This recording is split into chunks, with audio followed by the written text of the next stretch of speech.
Assalamualaikum warahmatullahi wabarakatuh. Selamat pagi anak-anak. Gimana kabarnya hari ini? Sehat kan? Alhamdulillah. Oke, sebelum pelajaran hari ini dimulai, alangkah lebih baiknya kita berdoa menurut agama dan kepercayaan masing-masing. Berdoa dimulai.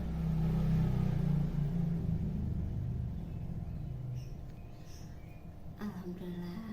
Baik, coba sebelumnya cek teman-teman di sekeliling kalian. Apakah ada yang tidak hadir hari ini? Baik, berarti hari ini hadir semua ya. Oke, minggu sebelumnya kan ibu sudah beritahu nih materi untuk minggu ini. Ada yang masih ingat nggak? Apa sih materi yang akan kita bahas untuk hari ini? Ya? Oke, ya betul. Minggu ini kita akan membahas materi tentang biaya produksi dan pasar input. Sekarang coba buka bukunya halaman 54.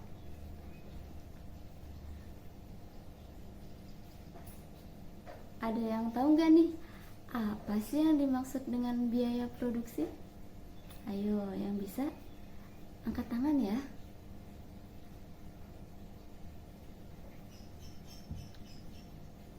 Ya, Linda? Oke.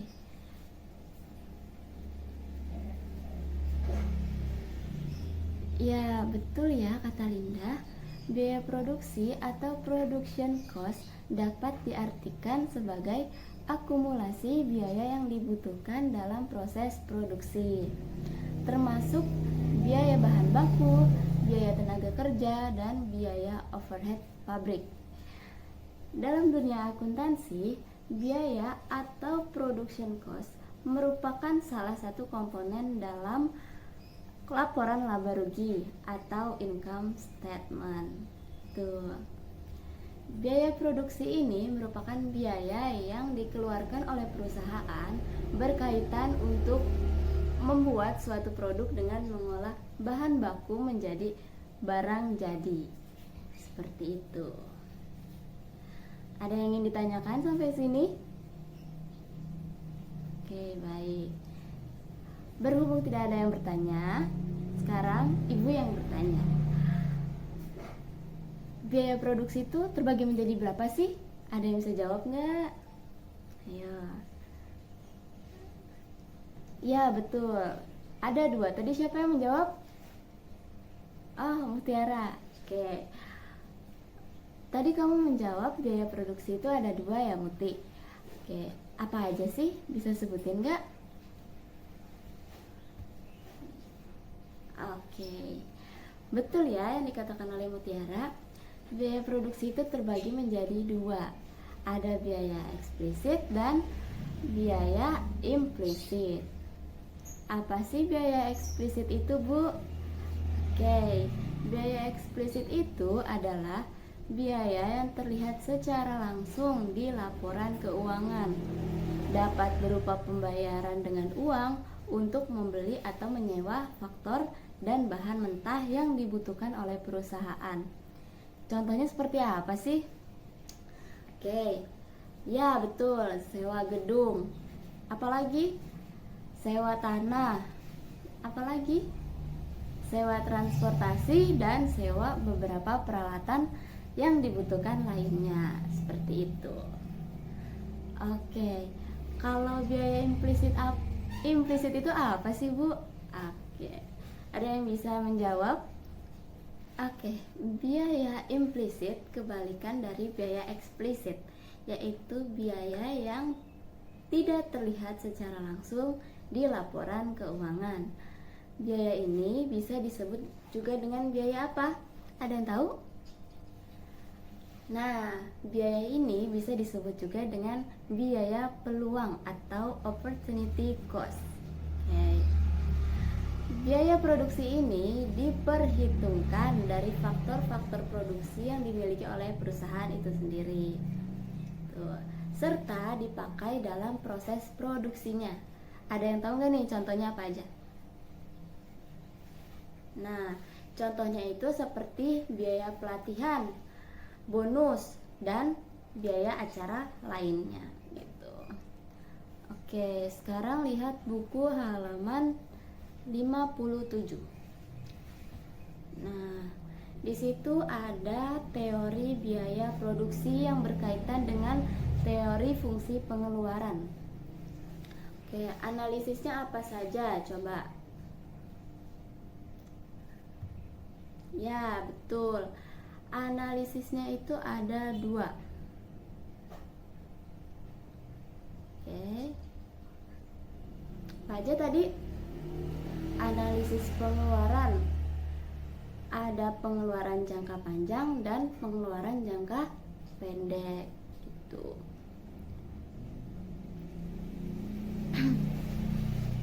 Nah, biaya produksi jangka pendek. Ada biaya apa aja? Ada yang bisa jawab? Ada biaya tetap dan biaya variabel. Biaya tetap yaitu biaya yang diwajibkan dikeluarkan oleh produsen, baik atau ada tidaknya aktivitas produksi. Karena jika biaya tetap tersebut tidak dikeluarkan, maka akan beresiko dapat menghambat jalannya proses produksi yang lainnya. Gitu ya. Nah, ada yang bisa jelasin gak nih maksud dari biaya variabel itu apa? Ayo angkat tangan. Oke, kalau nggak ada, nah biaya variabel yaitu keseluruhan biaya yang harus dikeluarkan ketika ada aktivitas proses produksi. Jadi, besar kecilnya biaya variabel yang dikeluarkan itu tergantung pada skala proses produksi yang dilakukan oleh produsen. Seperti itu ya. Nah, lihat di halaman selanjutnya. Itu ada rumus biaya tetap total. Oke? Biaya tetap total. Fixed cost. Oke, sama dengan total cost dikurang variable cost. Nah, di sampingnya itu kan ada kurva ya. Kurva apa aja? Ada yang tahu? Ya, betul. Kurva biaya total atau fixed cost. Nah, di situ kurva total cost membentuk huruf S terbalik mengikuti kurva variable cost. Oke, seperti gambar di samping. Bisa dilihat. Kurva biaya tetap berbentuk garis lurus yang mendatar, menunjukkan bahwa pada jangka pendek biaya tetap memiliki besaran yang tetap, berapapun tingkat produksinya. Seperti itu. Oke. Untuk selanjutnya ada biaya variabel. Siapa yang tahu rumus biaya variabel? Ya, betul. Rumus dari total variable atau variable cost yaitu total cost dikurang fixed cost. Oke. Nah, di situ juga ada rumus biaya tetap rata-rata, betul? Ya. Biaya tetap yang dikeluarkan atau yang dibelanjakan untuk menghasilkan setiap unit produksi. Nah, itu biaya tetap. Ada pula rumusnya yaitu apa? Oke, betul. TFC dibagi Q atau quantity. Oke. Ya. Lanjut di halaman berikutnya ada biaya produksi jangka panjang atau long run. Dalam produksi jangka panjang, perusahaan hanya menggunakan input variabel. Ketika perusahaan terus berkembang, maka perlu dilakukan investasi. Oke, misalnya seperti pembangunan pabrik baru.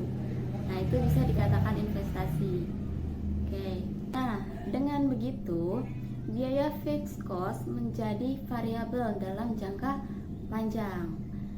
Hal ini dikarenakan yang tadinya perusahaan hanya memiliki satu pabrik dan pendirian pabrik tersebut adalah fixed cost, tetapi ketika membangun pabrik-pabrik lainnya itu tidak dapat lagi dikatakan sebagai fixed cost.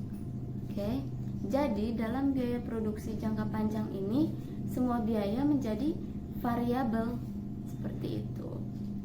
Oke. Lihat di halaman 59. Ada grafik tentang skala produksi jangka panjang. Skala produksi ekonomis atau economies of scale adalah rentang tingkat produksi di mana penambahan output justru akan menurunkan biaya produksi jangka panjang per unit. Skala produksi konstan atau constant return to scale adalah rentang tingkat produksi di mana penambahan output tidak menyebabkan adanya perubahan pada biaya produksi. Adapun skala produksi tidak ekonomis atau diseconomies of scale adalah selang tingkat produksi di mana penambahan tingkat produksi justru akan menaikkan biaya produksi. Biaya produksi apa? Biaya produksi jangka panjang per unit. Seperti itu. Hal ini membuktikan bahwa dalam jangka panjang dapat berlaku law of diminishing return. Terlihat dari kurva LAC yang pada umumnya berlaku huruf U. Nah, di buku juga ada itu ya. Oke. Mungkin untuk materi biaya produksi ada yang ingin ditanyakan?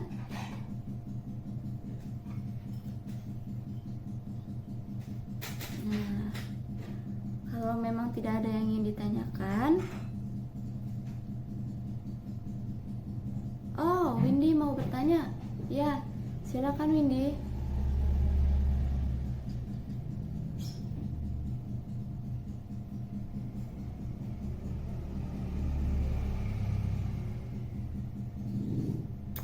Oke, baik, pertanyaan dari Windy. Sebelumnya terima kasih pada Windy yang telah bertanya. Pertanyaannya, mengapa pada teori produksi jangka panjang biaya produksi tidak perlu lagi dibedakan antara biaya tetap dan biaya berubah? Oke, dalam jangka panjang perusahaan dapat menambah semua faktor produksi atau input yang akan digunakan. Oleh karena itu, biaya produksi tidak perlu lagi nih dibedakan dengan biaya tetap dan biaya berubah. Dalam jangka panjang, semua biaya adalah variabel. Bagaimana Windy? Sudah paham? Oke. Baik, selain Windy, ada lagi yang ingin bertanya? Ya, Riko boleh, silakan.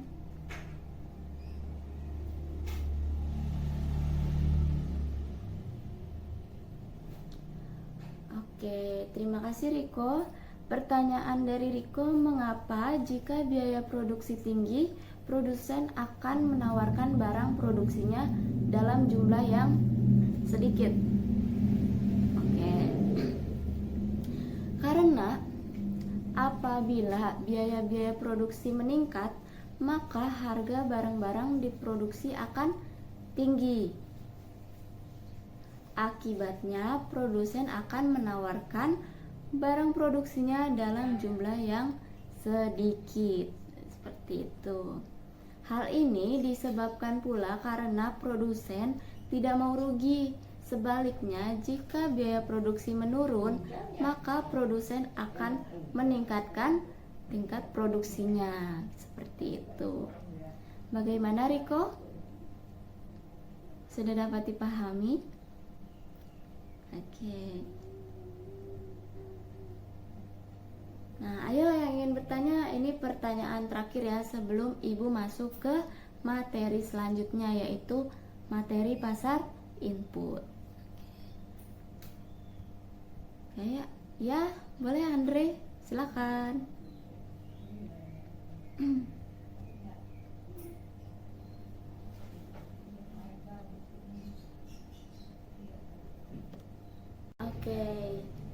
pertanyaan bagus nih dari Andre. Sebelumnya terima kasih untuk Andre yang telah bertanya.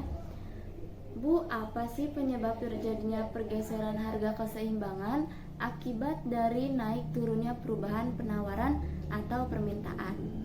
Oke. Pergeseran titik keseimbangan yang disebabkan bertambahnya jumlah penawaran. Jika jumlah penawaran bertambah sedangkan jumlah permintaannya tetap, maka harga akan menurun.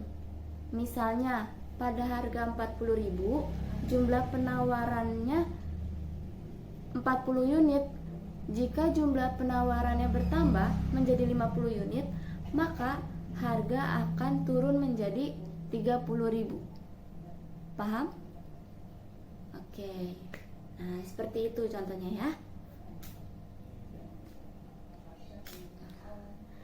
Oke, baik. Ibu rasa materi ini kalian sudah paham semua ya. Ibu lanjut ke materi selanjutnya, yaitu pasar input. Sebelumnya, siapa nih yang bisa menjelaskan apa sih pasar input itu? Yuk, yang mau maju silakan ke depan. Boleh menjelaskannya dengan kata-kata sendiri gitu. Oke, boleh silakan maju Intan. Oke, beri tepuk tangannya untuk Intan dulu. Oke. Ya, silakan Intan. Menurut kamu apa sih pasar input itu?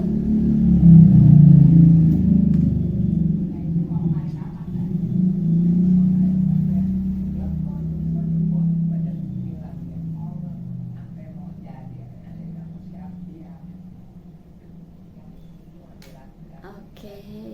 Beri tepuk tangan dulu dong lagi untuk Intan karena dia sudah berhasil menjelaskan maksud dari pasar input itu. Oke, silakan boleh duduk kembali Intan. Nah, baik, di sini Ibu perjelas lagi ya mengenai pasar input. Pasar input merupakan suatu pasar yang menyediakan faktor-faktor produksi sehingga terjadi interaksi antara permintaan dan penawaran terhadap barang dan jasa sebagai masukan pada suatu proses produksi yang terdiri dari pasar sumber daya alam, modal, tenaga kerja, dan pasar kewirausahaan. Seperti itu. Perusahaan akan mencapai kondisi optimum bila penggunaan input bisa dilakukan secara efisien. Nih, terdapat 3 input, yaitu tenaga kerja, barang modal, dan uang. Yang dimaksud barang modal ini apa aja contohnya? Kayak tadi, seperti tanah, gedung, dan mesin atau peralatan. Nah, itu masuk ke barang modal. Nah, perekonomian akan dikatakan sudah efisien jika keseimbangan terjadi di pasar input tersebut. Jadi harus adanya keseimbangan seperti itu. Nah, yuk lihat lagi nih di bukunya. Ada ciri-ciri pasar input, betul? Betul. Yang pertama, wujud pasar input berupa apa? Berupa adanya kegiatan atau aktivitas, tetapi tidak berwujud fisik. Nah, kedua, faktor permintaan dan penawaran dilakukan dalam jumlah yang cukup besar. Oke. Ketiga, jenis dari penawaran dan permintaan sesuai dengan produksi yang dihasilkan. Dan yang terakhir, penawaran faktor produksi dapat berupa monopoli, sementara permintaan sifatnya kolektif. Seperti itu. Nah, di sini ada jenis-jenis pasar input yang tadi udah disebutin sama Intan. Ada pasar input tenaga kerja, pasar input modal, pasar input tanah, dan pasar input pengusaha atau kewirausahaan. Tuh.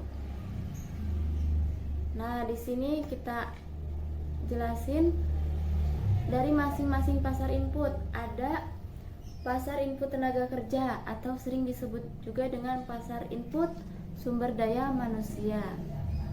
Pasar input SDM ini merupakan pasar dengan jumlah penawaran dan permintaan tenaga kerja yang diperlukan untuk mendukung proses produksi.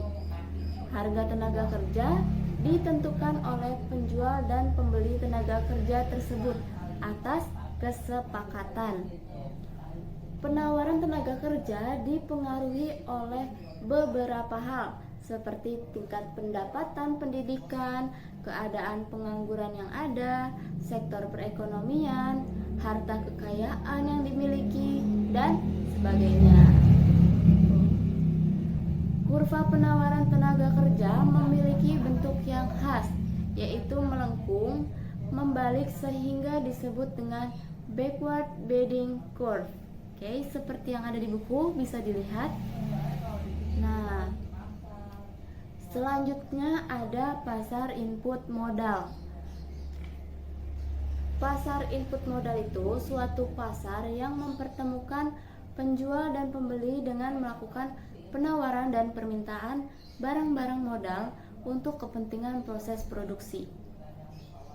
Banyaknya tingkat modal yang ditawarkan dan diminta bergantung pada tingkat harga penggunaan modal yang berlaku. Harga untuk input modal dinyatakan dengan tingkat bunga atau interest rate. Seperti itu. Nah, yang ketiga ada pasar input tanah. Sering disebut juga dengan pasar input SDA atau sumber daya alam. Tanah sebagai faktor produksi yang memiliki peran penting dalam sebuah proses produksi, baik secara langsung maupun tidak langsung. Tuh. Dalam peran rumah tangga produsen, selaku pemilik tanah, untuk memperoleh atau memiliki sebidang tanah, maka tentunya suatu perusahaan harus mengeluarkan biaya atau imbalan yang biasa disebut dengan sewa tanah. Tuh. Nah, yang terakhir ada pasar input pengusaha atau kewirausahaan. Nah, dalam suatu proses produksi, tentunya faktor produksi kewirausahaan sangat diperlukan. Faktor produksi ini memerlukan suatu keahlian tertentu serta memegang peranan yang penting dalam produksi, sehingga seluruh komponen pendukung faktor input seperti tanah, tenaga kerja, dan modal dapat dikelola secara efisien sehingga mampu menekankan kerugian hingga seminimal mungkin. Tuh. Pada pasar input kewirausahaan, ini tentu memerlukan faktor pendukung dalam produksi kewirausahaan. Salah satunya adalah memiliki laba wirausaha. Gitu. Jika seorang wirausaha berhasil membuat maju perusahaan, maka perusahaan akan memiliki keuntungan yang besar. Namun, tidak selamanya perusahaan berjalan sesuai dengan harapan. Terkadang perusahaan pun mengalami dan menderita kerugian atau berada di titik impas. Oke, ada beberapa unsur laba wirausaha juga nih. Pertama, upah wirausaha akan diterima wirausaha atas kemampuan dalam mengelola suatu perusahaan. Kedua, bunga modal akan diterima seorang wirausaha jika ia menginvestasikan modal dalam perusahaan. Ketiga, sewa tanah diterima seorang wirausaha jika ia merupakan pemilik tempat usaha. Dan yang keempat, premi resiko diterima oleh seorang wirausaha karena potensi resiko usaha yang akan dihadapi suatu perusahaan jika perusahaan tersebut menerima kerugian. Tuh. Nah, di sini di dalam laba wirausaha terdapat beberapa teori. Ada berapa teori? Ya, betul, 5. Ada yang bisa menyebutkan kelima-limanya enggak nih, atau minimal 3 teori aja nih? Ayo, siapa yang bisa? Ya, boleh Ilham.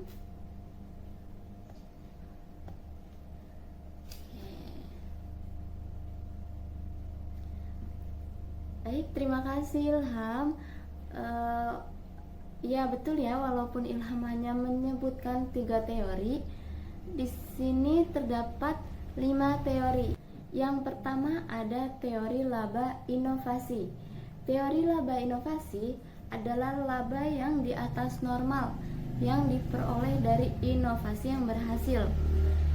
Dalam hal ini, sistem hak paten sangat penting dalam mendorong indikator inovator, karena tanpa hak paten, inovator tidak bisa menikmati keuntungan sebagaimana mestinya. Tuh. Kedua, ada teori nilai lebih. Nah, di sini menurut Karl Marx, terciptanya laba pengusaha disebabkan adanya pembayaran upah oleh wirausaha kepada pekerja yang lebih rendah dibanding dengan prestasi yang diberikan oleh pekerja tersebut kepada perusahaan. Tuh. Ketiga, ada teori keuntungan. Selanjutnya ada teori resiko usaha. Nah, di sini teori resiko usaha adalah aktivitas yang berhubungan langsung dengan kerugian tidak terduga atau peristiwa yang tidak diharapkan. Tuh. Resiko ini muncul karena beberapa hal, seperti sistem bisnis, manajemen, atau strategi yang kurang tepat. Nah, itu akan menimbulkan resiko. Dan yang terakhir ada teori residu atau residual income. Nah, di sini teori residu adalah laba dari usaha yang diperoleh dari dana yang berkembang di atas harta yang dimiliki perusahaan atau didapatkan dari pusat investasi yang sebanding gitu.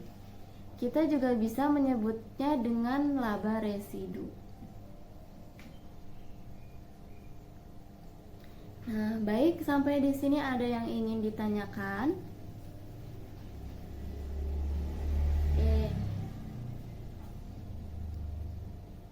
Oke. Nah, di sini Windy bertanya lagi nih, mengapa pasar input tenaga kerja sangat penting bagi perusahaan? Nah, dapat disimpulkan bahwa pasar input tenaga kerja sangat penting peranannya bagi perusahaan, karena pasar input menyediakan tenaga kerja yang berkualitas. Kualitas produksi perusahaan ditentukan oleh kualitas tenaga kerjanya. Kualitasnya dilihat dari mana? Dilihat dari pengalamannya, pendidikannya, dan lain-lain gitu. Bagaimana Windy? Oke. Baik, ada lagi yang ingin bertanya mengenai pasar input? Baik. Oke, silakan Bayu.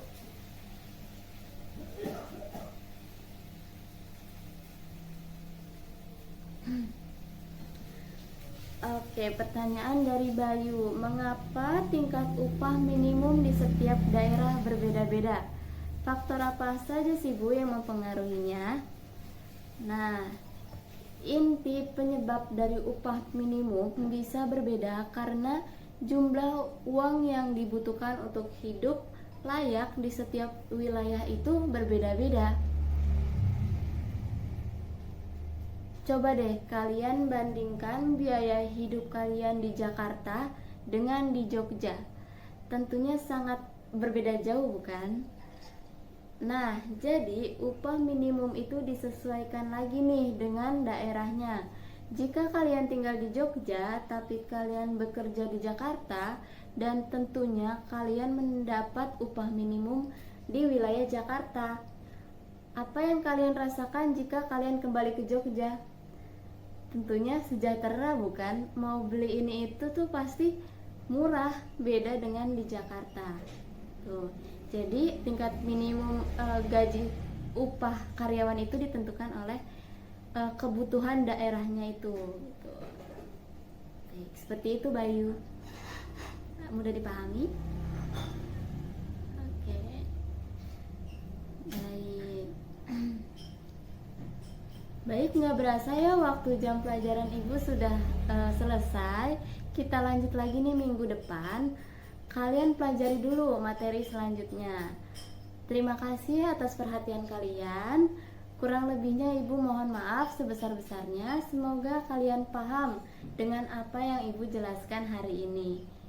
Selanjutnya, selamat melanjutkan aktivitas. Wassalamualaikum warahmatullahi wabarakatuh.